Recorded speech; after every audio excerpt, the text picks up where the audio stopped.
ఒక్కసారి కొమ్మూరి గోల్డ్ కి కాల్ చేయండి. తాకట్లో ఉన్న మీ బంగారాన్ని విడిపించి మార్కెట్ ప్రైస్ కి వాళ్ళు కొనుక్కుని మిగతా డబ్బులు మీకు ఇచ్చేస్తారు. నమస్తే, వెల్కమ్ టు మనం టీవీ. ప్రస్తుతం నాతో పాటు ఉన్నారు మెటాస్టార్ doctor Ramesh Kanniganti, international affairs నిపుణులు కూడా ఆయన. వారితో మాట్లాడదాం. సార్ నమస్కారం. నమస్తే వలి గారు. బాగున్నారా? Thank you sir for inviting me to మనం స్టూడియో. ఓకే సార్, ఇప్పుడు యుద్ధం మనం చూస్తూ ఉన్నాం. ఇరాన్ వర్సెస్ ఇజ్రాయెల్, అమెరికా బీభత్సంగా జరుగుతుంది, చాలా భీకరంగా జరుగుతుంది. అసలు ఇరాన్ ఇంత ప్రతిఘటిస్తుందని చెప్పి ఎక్స్పెక్ట్ చేయని విధంగా డ్రోన్ల మీద డ్రోన్లు క్షిపణులు వదులుతూ ఉంది. సో ప్రధానంగా సార్, ఇప్పుడు అమెరికా ఇజ్రాయెల్కి మద్దతుగా బ్రిటన్ కావచ్చు, జర్మనీ కావచ్చు, ఫ్రాన్స్ కావచ్చు మద్దతు తెలిపాయి, మేము అమెరికా వైపే ఉన్నామని చెప్పి. ఇప్పుడు అటు కూడా ఏమైనా బలం పెరుగుతుందా, ఇది సుదీర్ఘకాలం ఏమైనా జరుగుతుందా, ఇలాంటి ఆందోళన చాలామంది కనిపిస్తుంది. పశ్చిమాసియా ఒక రకంగా ఒక నిప్పుల కుంపటిగా తయారైన పరిస్థితుంది. ఈ ప్రస్తుత పరిణామాల్ని ఎలా చూస్తారు మీరు? వలి గారు, మీరు చెప్పిన విధంగా నిప్పుల కుంపటి అన్నారు చూడండి, అది చాలా వరకు 99% కరెక్ట్ ఆ మాట. ఎందుకంటే పశ్చిమాసియాలో ఉన్న గల్ఫ్ కోఆపరేషన్ కౌన్సిల్ కంట్రీస్ అయిన Bahrain, Qatar, Kuwait, Abu Dhabi, Dubai, మన సౌదీ అరేబియా, ఇక్కడ విపరీతమైన ఆయిల్, న్యాచురల్ గ్యాస్ రిజర్వ్స్ ఉన్నాయి. అది మనందరికీ, మనం టీవీ చూస్తున్న ప్రేక్షకులందరికీ తెలుసు. అది ఇక్కడ మనం కొత్తగా మాట్లాడాల్సింది ఏంటంటే, మీరు ఒక మాట అన్నారు, ఎవరు ఊహించని విధంగా అయతుల్లా ఖొమైనీ చంపబడిన తర్వాత ఇరాన్ చాలా గట్టిగా ప్రతిదాడి, కౌంటర్ అటాక్ చేస్తుంది అన్నారు మీరు. అది చాలా కరెక్ట్. ఇరాన్ ఏం చేస్తుంది, పక్కనున్న గల్ఫ్ కోఆపరేషన్ కౌన్సిల్ కంట్రీస్ పక్కనున్న అమెరికన్ బేసెస్ కువైట్లోను, బహ్రెయిన్లోను, సౌదీలోను, ఖతర్లోను ఉన్న, ఒమన్లోను ఉన్న బేసెస్ మీద అమెరికన్ మిలిటరీ ఎక్కడుందో వాటిని కొడతాం స్టార్ట్ చేసింది. మిసైల్స్ ద్వారా కానీ, డ్రోన్స్ ద్వారా కానీ, వాట్ ఎవర్ ఇట్ ఈస్. ఒమన్లో కొట్టట్లేదు అనుకోండి సార్, ఒమన్ ఒక్కటి కాదు. ఒమాన్లో ఏంటంటే చాలా చిన్న దేశం అది. అక్కడి నుంచి ఇంటర్నేషనల్ మ్యారిటైమ్ సెంటర్ ఉంది. అంటే ఈ వర్తక వాణిజ్య వ్యాపారాలు చేసే షిప్పింగ్ని అబ్జర్వ్ చేసే సెంటర్ ఉంది. అది కొద్దిగా కీలకమైంది. ఇరాన్ కూడా ఇంపార్టెంట్ అది, అందుకని కొట్టలేదు. అది ఇరాన్కి కూడా ఇంపార్టెంట్ అది, ఎందుకంటే ఆ ఇంటర్నేషనల్ జెనీవాలో జరుగుతున్న చర్చల్లో మీడియేటర్గా ఒమన్ ఉంది, అందుకని కొంత అదొక సాఫ్ట్ కార్నర్ ఉంది. బట్ ఖతార్లో ఉన్న బేసిల్ని కొట్టింది, అమెరికా బేసిల్ని, దుబాయ్లో ఉన్న వాటిని కొట్టింది. మీకు తెలుసు, మన షార్ట్ షెట్లర్ పివి సింధు కూడా దుబాయ్లో, మన మంచు విష్ణు ఫ్యామిలీ అక్కడ ఇరుక్కుపోవటం, మళ్ళీ తిరిగి రావటం, అట్లాంటివన్నీ ఉన్నాయి కదా. సో ఇవన్నీ చూసినప్పుడు ఇక్కడ మనం గమనించాల్సింది వలీబాయ్, ఇస్లాంలో 2 ఇంపార్టెంట్ గ్రూప్స్ ఉన్నాయి, షియా ముస్లిమ్స్, సున్నీ ముస్లిమ్స్. షియా ముస్లిమ్స్ డామినేషన్ ఉన్న ఇరాన్ ఈ రోజున ఏమన్నా ఏకాక అయిందా అనే డౌట్ కూడా క్వశ్చన్ మార్క్ పెట్టాలి. ఎందుకంటే లిప్ సర్వీస్ చేస్తున్నారే కానీ రష్యా కానీ చైనా కానీ ఇరాన్కి సపోర్ట్గా యాక్చువల్ కథన రంగంలోకి దూకట్లా. కొద్దిగా చైనా, రష్యా వాళ్ళకి సంబంధించిన ఆయుధాలని ఇరాన్కి ఇచ్చిన మాట వాస్తవమే. టర్కీ కూడా ఇచ్చింది. పాకిస్తాన్ని తెలివిగా ఆఫ్ఘనిస్తాన్తో కాన్ఫ్లిక్ట్లో పాకిస్తాన్ బిజీగా ఉంది, లేకపోతే పాకిస్తాన్ నుంచి కూడా చాలా సపోర్టు ఇరాన్కి వచ్చేది. ఎందుకంటే పాకిస్తాన్ న్యూక్లియర్ ప్రోగ్రామ్ చేసిన యాహ్యా ఖాన్ అని, లేకపోతే ఆ పాకిస్తాన్ న్యూక్లియర్ ప్రోగ్రామ్ సంబంధించిన ఇంపార్టెంట్ ఐడియాలజీస్ ఎవరైతే ఉన్నారో వాళ్ళకి ఇరాన్తో సంబంధాలు ఉన్నాయి. ఇప్పుడు ఆఫ్ఘనిస్తాను, పాకిస్తాను యుద్ధంలో ఉండటం మూలాన పాకిస్తాన్ యొక్క సర్వశక్తులు ఆఫ్ఘనిస్తాన్కి ఓడించడానికి ఉపయోగిస్తుంది పాకిస్తాన్. ఇరాన్కి ఇప్పుడు పాకిస్తాన్ బిజీ లేకపోయినా ఎంతవరకు ఇరాన్కి సపోర్ట్ చేసే పరిస్థితి ఉంటుంది అమెరికా అటువైపు ఉండగా? రైట్. పాకిస్తాను డబ్బుల పరంగా ఏం సపోర్ట్ చేయలేదు ఇరాన్కి. ఇరానే రిచ్ పాకిస్తాన్ మీద డబ్బుల పరంగా, అంటే వెల్త్ పరంగా. కానీ ఇంపార్టెంట్ ఇంటెలిజెన్స్, ఇన్ఫర్మేషను దానికి తగ్గట్టుగా పాకిస్తాన్లో ఉన్న కొన్ని తీవ్రవాద సంస్థలు, ఇటు హౌతీ, హమాస్, హిజ్బుల్లా, ఈ 3 టెర్రరిస్ట్ ఆర్గనైజేషన్స్ ఇరాన్కి సపోర్ట్ చేస్తున్నాయి. దాంతోపాటు కొంత మిలిటెంట్స్, పాకిస్తానీ ట్రైన్డ్ మిలిటెంట్స్ ఇరాన్కి సపోర్ట్గా వెళ్ళొచ్చు ఒకవేళ పాకిస్తాన్ ఆఫ్ఘనిస్తాన్ యుద్ధం లేకపోతే. సో ఇప్పుడు అది తగ్గింది. ఓకే. సో మొత్తంగా మనం చూసినప్పుడు ఇరాన్కి రావాల్సినంత సపోర్ట్ రావట్లేదు. ముస్లిం వరల్డ్ నుంచి కూడా రావట్లా. అది మనం చాలా జాగ్రత్తగా గమనించాలి. ఎందుకు రావట్లేదు అంటే because of the Sunni Shia divide ఒకటి. ఇంకోటి ఏంటంటే ఇరాన్ కూడా సత్సంబంధాలు కొనసాగించాల తన చుట్టుపక్కల ఉన్న గల్ఫ్ కోఆపరేషన్ కౌన్సిల్ కంట్రీస్తో. అదొక బ్యాడ్. ఇరాన్ కొద్దిగా సున్నీ కంట్రీస్ని కూడా కలుపుకోవాల్సిన విధంగా ఉంటే బాగుండేది. ఇప్పుడు ఇరాన్ ఏకాకైపోయింది. ఎంతవరకు కొట్టగలరు? ఇరాన్ దగ్గర ఎంతవరకు ఫైర్ పవర్ ఉంది? ఎన్నాళ్ళు చేయగలరు ఇరాన్ యుద్ధం? ఇరాన్ దగ్గర ఉన్న నేవల్ పవర్ ఏంటి, మిలిటరీ పవర్ ఏంటి, ఎయిర్ ఫోర్స్ పవర్ ఏంటి, న్యూక్లియర్ పవర్ ఏంటి, సైబర్ స్పేస్ పవర్ ఏంటి, డ్రోన్స్ పవర్ ఏంటి, artificial intelligence enabled drones swarms ఉపయోగించే శక్తి ఉందా? కాగ్నిటివ్ ఏఐ యుగంలో ఉన్నాం మనం. Artificial narrow intelligence, artificial general intelligence, artificial super intelligence. ఇంటెలిజెన్స్లో ఏఐలో 3 రకాలు ఉన్నాయి. ఆ 3 రకాల్లో మళ్ళీ హారిజాంటల్ ఏఐ ఉంది, వర్టికల్ ఏఐ ఉంది. మళ్ళీ ఏఐలో కాగ్నిటివ్ ఏఐ వచ్చింది. ఏఐని ఉపయోగించి రోబో ఆర్మీని తయారు చేసి ఆ రోబో ఆర్మీ ద్వారా శత్రు దేశాలను మట్టుబెట్టగలిపి, లేకపోతే డ్రోన్స్ ద్వారా ఏఐ ఎనేబుల్డ్ కెమెరాస్ వాడి ప్రెసిషన్ గైడెడ్ లాగా ఎక్కడ కొట్టాలో అక్కడ కొట్టే స్టేజ్ ఇరాన్కి ఎంతవరకు ఉంది అనేది ఇది ఒక లిట్మస్ టెస్ట్. ఇప్పుడు అమెరికా ఇజ్రాయెల్ కలిసి ఇరాన్ మీద చేస్తున్న ఈ యుద్ధంలో ఇరాన్ యొక్క సైనిక శక్తితో పాటు ఇరాన్ యొక్క దౌత్యవేత్త అంటే డిప్లొమాట్స్, ఇరాన్ యొక్క ఆర్టిఫిషియల్ ఇంటెలిజెన్స్ కెపాసిటీ, ఇరాన్ యొక్క technical intelligence, imagery intelligence, visual intelligence, satellite intelligence, వీటి యొక్క శక్తి సమస్యలు ఉన్నప్పుడే, ఉపద్రవం ఉన్నప్పుడే, క్రైసిస్ ఉన్నప్పుడే నిజమైన నాయకుడు లీడర్షిప్ బయటకు వచ్చింది. ఇప్పుడు ఇరాన్కి ఇది ఒక litmus test. At the same time అమెరికాకి ఇజ్రాయెల్కి కూడా ఇది ఒక పెద్ద టెస్ట్.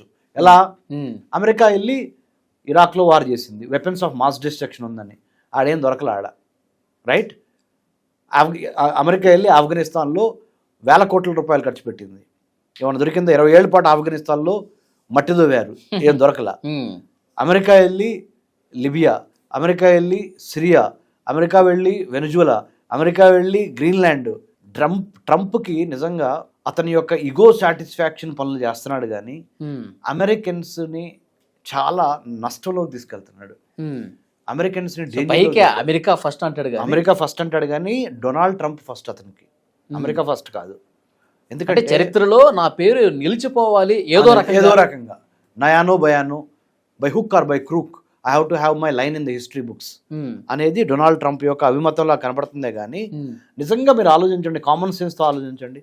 21వ శతాబ్దంలో అసలు ఈ కాల్చుకోవటాలు, చంపుకోవటాలు, బాంబులు వేసుకోవటాలు, ఈ మారణ హోమం ఎందుకు జరుగుతుందంటే మిలిటరీ ఇండస్ట్రియల్ కాంప్లెక్స్ ఇన్ అమెరికాలో మిలిటరీకి సంబంధించిన ఆయుధాలను తయారు చేసే కంపెనీలు, డిఫెన్స్ మ్యానుఫ్యాక్చరింగ్ కంపెనీస్, పొలిటీషియన్స్ మధ్య ఒక రకమైన కాంటాక్ట్ ఉంటుంది. లోపాయకారి ఒప్పందం కరెక్ట్ చెప్పేవాలి.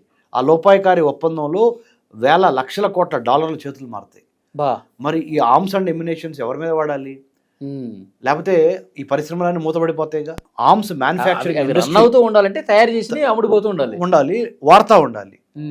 సో ఇంకోటి గమనించండి, అమెరికాకి సంబంధించినంత వరకు అమెరికా నేల మీద ఎప్పుడు యుద్ధం చేయాల.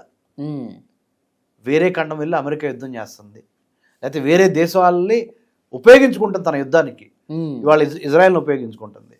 అవును, అంతకుముందు వేరే కంట్రీస్ని ఉపయోగించుకుంది. సో మనం గమనించాల్సింది ఏంటంటే ఇక్కడ మీరు చెప్పే పాయింట్లో ఇరాన్ అంత శక్తివంతంగా నిలబడగలదా అని క్వశ్చన్ రైజ్ చేశారు. చైనా రష్యాలు మిత్ర దేశాలు సార్ ఇరాన్కి? చైనా రష్యాలు ఇరాన్కి మిత్ర దేశాలుగా ఉన్నవి కానీ లిప్ సర్వీస్ మాత్రమే ఇస్తున్నాయి. పూర్తి ఫుల్ సపోర్ట్ ఫ్రమ్ చైనా. నాకు ఫ్రమ్ రష్యా లేదు. ఒక కొటేషన్ గుర్తొస్తుంది, ఏంటంటే మాట్లాడే పెదవుల కన్నా సాయం చేసే చేతుల మీద. Russia China praying lips are not, helping hands are better than praying lips అంటారు. రైట్. ఇప్పుడు ఎందుకని అంటే మరీ ఇక చేతులు ఎత్తేసే పరిస్థితి వస్తే రంగంలోకి దిగుతాయా రష్యా చైనాలు? ఎందుకు దిగో చెప్తాను. ఉపయోగం లేదు వాటికి. ఆర్థికంగా ఆల్రెడీ రష్యా యుక్రెయిన్ దెబ్బతో బాగా కుదేలై ఉంది వ్యవస్థ. మళ్ళీ రష్యా ఇంకొక ఫ్రంట్ వారు ఇరాన్తో కలిసి అమెరికా మీద పోరాడే శక్తి లేదు. అంటే అర్థించినా రాలేవా? చెప్పాను కదా, పైన సపోర్టే, ఫుల్ స్కేల్ సపోర్ట్ ఉండదు. ఓకే. చైనా అమెరికాతో వార్కి ఇప్పుడు వెళ్దు. వెళ్తే చైనా అమెరికాతో వారికి ఎప్పుడు వెళ్తే తెలుసా, తైవాన్ని గనక చైనా కలుపుకుంటున్న సమయంలో అమెరికా అడ్డం పడితే అప్పుడు వెళ్తుంది. గ్యారంటీగా అంటే తన సొంత ప్రయోజనం కోసం మాత్రమే చేస్తుంది. ఎందుకంటే తైవాన్ని కలుపుకోవటం అనేది వన్ చైనా పాలసీలో భాగం.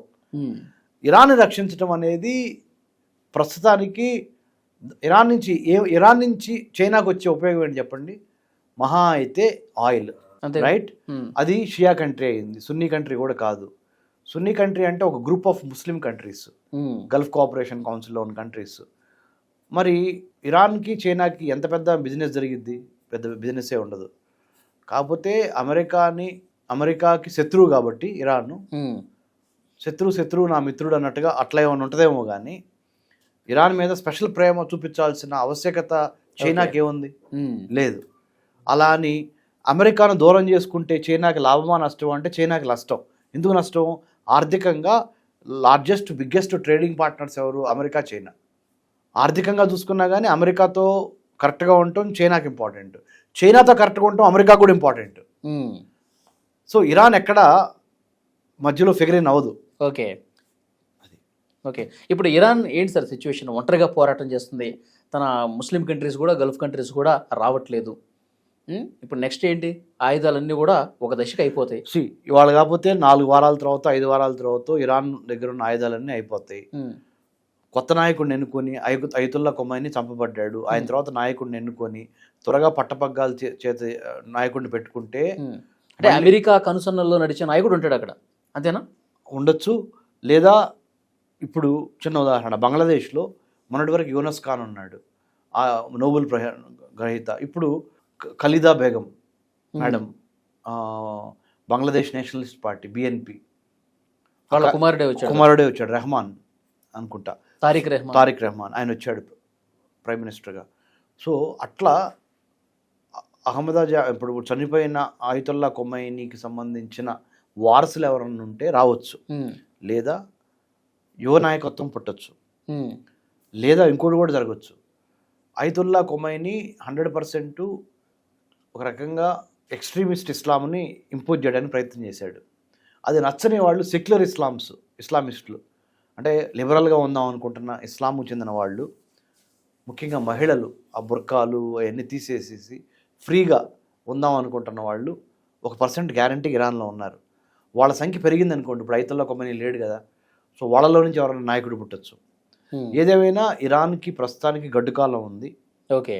ఎందుకు అంటే దాని దగ్గర ఉన్న ఆయుధ సంపత్తి కానీ, ఆయిల్ రిజర్వ్స్ కానీ, ఫినాన్షియల్ సోర్సెస్ కానీ ఇవాళ కాకపోతే రేపు ఒక 1 మంత్ తర్వాత అయినా వీక్ అయిపోతాయి. అనూహ్యంగా చెప్పలేని విధంగా ఏమన్నా చైనా కానీ రష్యా కానీ మనసు మార్చుకొని, లేదు ఇది మనకి మంచి అవకాశం అమెరికాని కొడటానికి అని ఫీల్ అయి నిలబడే అవకాశాలు చాలా తక్కువ ఉన్నాయి ఇరాన్కి సపోర్ట్గా. ఓకే. కిమ్ము పరిస్థితి ఏంటి సార్? కిమ్ము ఏమి చేయలేడు, ఇంట్లో తలగూర్చుంటారా? అంటే కిమ్ము అంత శక్తి లేదు. అంటే న్యూక్లియర్ పవర్డ్ వార్ హెడ్స్ ఉన్నాయి అంటాడే కానీ వాటిని స్ట్రాటజిక్గా వ్యూహాత్మకంగా ఇరాన్కి ఇచ్చి ఇరాన్ చేత కొట్టించే స్టేజ్ కానీ, లేదా డైరెక్ట్గా నార్త్ కొరియా నుంచి కొట్టే స్టేజ్ కానీ లేదు. ఎందుకంటే సౌత్ కొరియాలో అమెరికన్ మిలిటరీ బేసెస్ ఉన్నాయి, జపాన్లో అమెరికన్ మిలిటరీ బేసెస్ ఉన్నాయి. ద మొమెంట్ వాడు అక్కడ ఉన్న వ్యత్యాసాలు వేస్తుంటే ఈ సౌత్ కొరియాలో జపాన్లో ఉన్న అమెరికన్ మిలిటరీ ఆఫీసర్స్ 100% అక్కడ నొక్కేస్తారండి. ఓకే. సో అది కూడా లిప్ సర్వీస్ కిందే మీరు భావించాలి. కాబట్టి మొత్తానికైతే ఇరాన్ ఒంటరే. ఇరాన్ ఇప్పుడు ప్రస్తుతానికి 3 మార్చ్ 2026 ఇరాన్ భవిష్యత్తు ఏంటి అంటే, ఇంకొక 4 వారాలు ఇరాన్ ఫైట్ ఇవ్వగలదు, 3 వారాలు ఇవ్వగలదు. తర్వాత పరిస్థితి ఏంటో తెలియదు. ఎందుకంటే Iran is a nuclear powered country అని, Israel is a nuclear powered country, America is a nuclear powered country, France is a nuclear powered country, England is a nuclear powered country, right? Pakistan has nuclear arms, India has nuclear weapons. ఈ nuclear ప్రపంచంలో, ఈ అణ్వాయుధాల ప్రపంచంలో శాంతి చాలా important. ఏమాత్రం by consciously or unconsciously, knowingly or unknowingly ఒక missile వచ్చి ఇరాన్లో ఉన్న నెతాంజ్ అనే ఒక న్యూక్లియర్ ఫ్యూయల్ ఎన్రిచ్మెంట్ ప్లాంట్ మీద పడింది అనుకోండి, పరిస్థితి ఏంటి? పడే అవకాశం ఉంది. 100% ఇజ్రాయిల్, అమెరికా న్యూక్లియర్ ప్లాంట్స్ని, ఇరాన్లో ఉన్న న్యూక్లియర్ ప్లాంట్స్ని కూడా నాశనం చేయడానికి ప్రయత్నం చేస్తారు. మరి దాని రేడియేషన్ ఎఫెక్ట్ ఏంటి సార్ నిజంగా అలాంటి దాడి జరిగితే ఏంటి దాని పర్యవసానం? డెఫినెట్గా చాలా డేంజరస్ పరిణామాలు. మళ్ళీ హిరోషిమా నాగసాకి అమెరికా బాంబులు వేయటం జపాన్ మీద గుర్తుంది కదా మీకు 1945. అలా లక్షల మంది జనం చచ్చిపోయారు. ఈ రేడియేషన్ లీక్ అయింది అనుకోండి, రేడియేషన్కి కులమతాలు పట్టింపు ఉండదు. దేశాలకు పాస్పోర్ట్ లెక్కల రేడియేషన్ అట్లా వ్యాపించి సున్నీ ముస్లిం కంట్రీస్ని కూడా లేపేసిద్ది. షియా ముస్లిం కంట్రీ ఎడిదిరిగి ఇరాన్ వెళ్ళిపోద్ది ఈ రేడియేషన్ మూలాన, న్యూక్లియర్ రేడియేషన్ మూలాన. సో అలా అది ఎన్నో తరతరాలకి అది ఒక శాపంగా మారిద్ది. దాని అక్కడ మొక్క కూడా మొలవని పరిస్థితి ఉంటుంది. సో యుద్ధం ఎవరికి మంచిది కాదు. మోడీ గారు 100% ప్రోయాక్టివ్ లీడర్షిప్ తీసుకొని భారతదేశం తరపున ఇటు ఇరానియన్, అటు ఇజ్రాయెల్, అమెరికాతో కూడా మాట్లాడి, ఎవరితో మాట్లాడగలిగితే ఈ 3 దేశాల్లో వాళ్ళతో మాట్లాడి, అంటే ట్రంప్, బెంజమిన్ నెతన్యాహు. ఇరాన్లో ఎవరితో మాట్లాడాలి? ఐతుల్లో కమ్మని చనిపోయాడు, ఎవరితో మాట్లాడాలి? ఇప్పుడు అది ప్రాబ్లం. ఇప్పుడు ఇరాన్లో ఎవరితో మాట్లాడి శాంతికి ఒప్పించే విధంగా ప్రయత్నం చేయాలి. అందుకని మోదీ గారు ఇక ఇరాన్లో ఎవరితో మాట్లాడట్లా. సున్నీ కంట్రీస్ అయిన మోదీ గారికి, మన ప్రధానమంత్రి మోదీ గారికి ఈ మధ్య బాగా సున్నీ కంట్రీస్ బాగా ఫ్రెండ్షిప్ వచ్చేసింది. మీరు గమనించే ఉంటారు వల్లి గారు, ఈ ఎన్డీఏ బీజేపీ ప్రభుత్వంలో ఒక పెద్ద చేంజ్ ఏంటో చెప్పనా? చాలా మంది మోడీ గారు అంటే ముస్లిం కంట్రీస్ ఏమన్నా భేదభావం ఎగనెస్ట్ ఉంటారేమో అనుకున్నాం. కాదు, అబుదాబి రాజు, జోర్డాన్ రాజు, ఖతారు, బహ్రెయిన్ అందరూ వచ్చి మోదీ గారిని మోదీ హగ్గు కౌలించుకోవటం.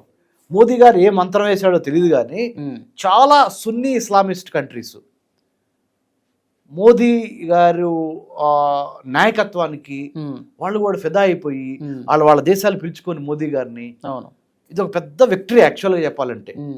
అంటే దేశంలో బలమైన నాయకుడు ఉన్నాడు, ఎప్పుడు ఎన్నిక జరిగిన ఈయన వస్తున్నాడు కాబట్టి. అది కూడా కాదు, సున్నీ ముస్లిమ్స్ ఎందుకో ఒక రకంగా మోదీ గారి నాయకత్వానికి బాగా కోఆపరేట్ చేస్తున్నారు. ఇది చాలా మైన్యూట్గా నేను గమనించి చెప్తున్నా. I have done my doctorate in American studies Delhi జేఎన్యూలో. పోస్ట్ డాక్టరేట్ చేసే నేపథ్యంలో నేను జోర్డాన్ వెళ్ళాను, ఇజ్రాయెల్ వెళ్ళాను, టర్కీ వెళ్ళాను, ప్యాలెస్తైన్లో తిరిగాను. నేను ఏదో పేపర్స్ చూసి పైన నోట్ నుంచి వచ్చే చెప్పట్లా, నేను ఈ కంట్రీస్ అనేది తిరిగి వచ్చాను. నేను అక్కడ రాజకీయాలు, అక్కడ పార్లమెంటు, అక్కడ వ్యవస్థ, అక్కడ మిలిటరీ వ్యవస్థ, ఇవన్నీ స్టడీ చేసి వచ్చినట్టుగా చెప్తున్నాను నేను. ఓకే, డెఫినెట్గా మోదీ గారు ఆ నాయకత్వాన్ని ప్రతి ఒక్కరు కూడా వెల్కమ్ చెప్తా ఉన్నారు, అన్ని దేశాలు కూడా. సో డెఫినెట్గా ఈ యుద్ధాన్ని ఆపే బాధ్యతను కూడా అందరికంటే ఒకంత ఎక్కువ పర్సెంటేజ్ ఏనే ముందు తీసుకెళ్లాల్సిన అవసరం అయితే ఉంది. చాలా బాగా చెప్పారు. Thank you very much. Thank you Ali. జై హింద్.